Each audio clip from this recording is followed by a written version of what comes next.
off. Dallo sets it off well. Oh, sets it up. Jesus Christ. Manchester United love making the football boring, long, tedious, and outright frustrating. But they managed to score at the end to win 2-1. You are now listening to Pree Da Production with your host, Madaro. What is up, my tribal people? Welcome back to the Pree Da Production YouTube channel. And let's just get into it. Manchester United have just beaten Sheffield United 2-1. This game was an absolute snooze fest. This game was long, tedious, and boring. There was no excitement. There was no pace. There was no intensity. There was no passion. There was no fight. It was just absolutely horrible to watch. Horrendous to watch. This was so boring, and Manchester United are sterile as fuck. There's no imagination. There's no organization. There is no passion. There is no vision. There is no aggression.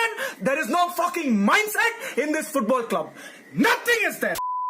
There's no life. It's dead football, and in the literal sense of it's soulless. This way of playing is soulless. It's like the ghosts out there. They don't even know each other. That's what it feels like. I can't remember the last performance Manchester United had, honestly. But let's just go through the players and see how they played. Andre Onana, I'm not going to lie, what was that hamstring scare? Because I was just like, oh my God, this is the last thing you need. Instead of being able to stay fit and staying on the pitch to, show your worth, you're out injured for the next 5 games or something like that. But thankfully, he wasn't injured and he had some decent saves. He looked better.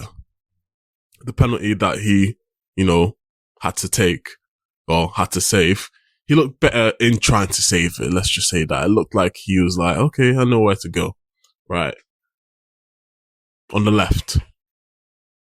Who was it? Who's our left back? It's hard to say because we've got so many injuries. I think it was Lindelof playing left back. It's not his position. It's not his position. He was getting spun like a Beyblade a couple of times, and you could just tell he wasn't comfortable. Johnny Evans. Johnny Evans is a solid centre-back, Johnny Evans is a solid centre-back. He's got a good left foot, and he's composed, and he can actually dribble a little bit. He's comfortable with the ball, let's just say that. And I thought it was a good performance from him. Maguire. This guy just loves barging into players. Loves fumbling the ball, barging into players. Whenever he feels like he's going to get beat, he just throws his body at the player. And most of the time it works, but when it doesn't work, it just looks bad. He just looks incompetent.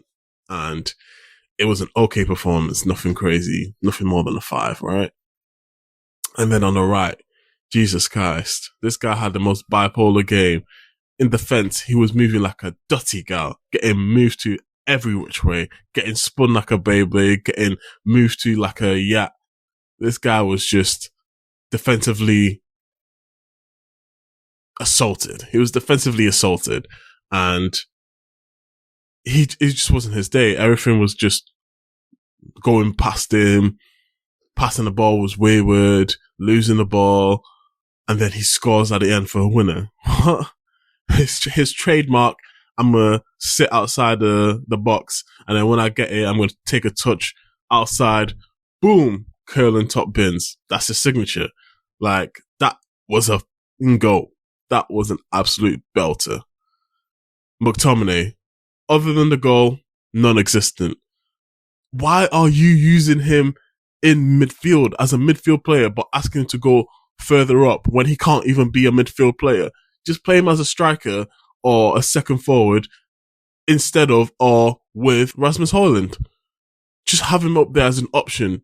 Take him off the bench at half time and put him on or something. Don't start him from the beginning when you're just trying to get control. I reckon Eriksen would have done a way better job.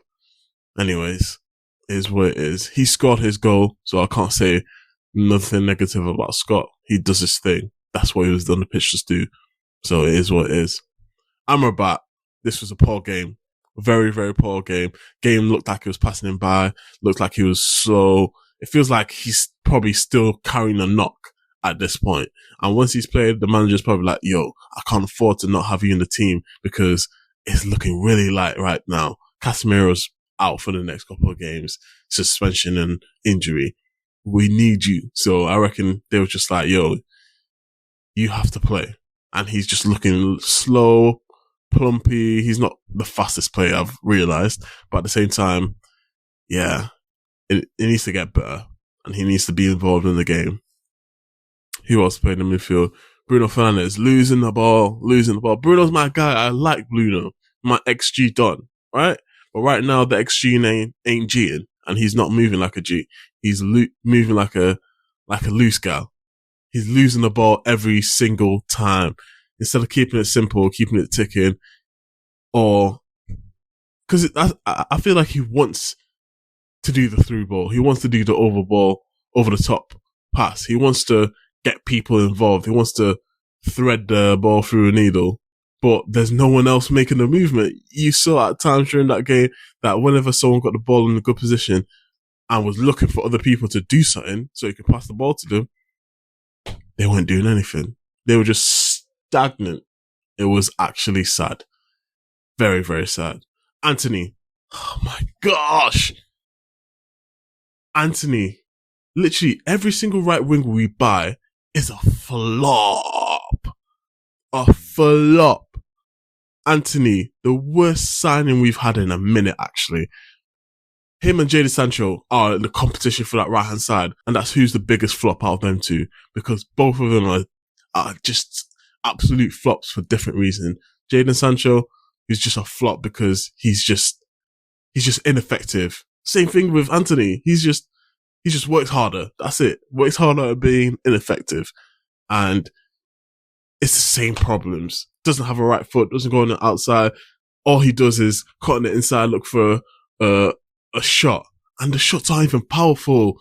Yo, this guy has the weakest shots out. Yo, shot power must be 5 at this point. Because every single time he tries one of those curlers, it just misses or hits the first man. And when it's on target, it's like the flimsiest shot ever. So it's like, bro, you think you're Iron Robin, but you ain't got that power that he had. Every time he caught on that left foot, you knew it was going bam, like a rocket. He was basically Rashford on the right. And speaking of Rashford, wasn't his best game. He made a couple of chances for Rasmus, wasn't able to put it away. It was just a frustrating game. He was more effective than Anthony for sure. And hopefully this could be a basis, because it wasn't anything special, but it wasn't bad either. But if you're getting paid 300, you need to be performing. At least make it difficult. But it was easy for the defense. And Sheffield United were just calm. They were just in their shape. The ball was moving so slow. It was like, what do we even need to do that? Let's just get in shape and don't, make silly passes or silly tackles. And that was it. They got their goal and that's all they did. And it was a penalty as well. So it's not like they did it themselves. But Rasmus Haaland, he got a couple of chances, but we can't get this guy involved. He's a really, really good player and he's getting better. His hold up play is getting more consistent. He's getting the ball, he's touching it out, he's passing it, he's moving with the ball, dribbling, holding players off. We just need everyone else to get on board. What is Ten Hag doing? And on to Ten Hag. What are you doing? What are these guys doing? I know we've got injuries, and I know, there's certain things that aren't going right with us with decisions, but where is the style of play?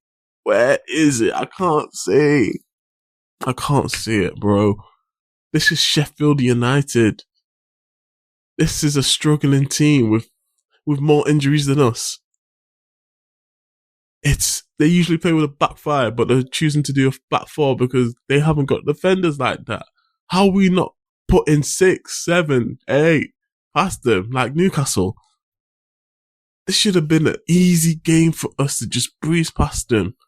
But it's difficult and I don't know why. As you can tell, this is the morning after because my eyes have got bags. I was like, yo, I'm not staying up all night. video and then editing this video for this performance because it wasn't warranted. It wasn't a masterclass. It was a struggling team trying to find his feet. And thankfully, we got the 3 points for Sir Bobby Charlton. You know, condolences go out to him and his family. You know, Manchester United legend. No, the Manchester United legend, because he's Mr. England for most people. He's Manchester United for everyone. So for us to get the news before kickoff was very sad, but I think he would be at least satisfied with the 3 points. Well, let me know what you think of the game below. And as always, make sure you like, comment, and subscribe. And I'll see you guys on the next one. It still raises out. I be kidding on my foes, even though I got it all on my own. Success sweet, yeah, it tastes like honeycomb. Dropping blood, tears, and even breaking bones. I'm sipping on Patron while aiming for the throne. I've been to hell and back and even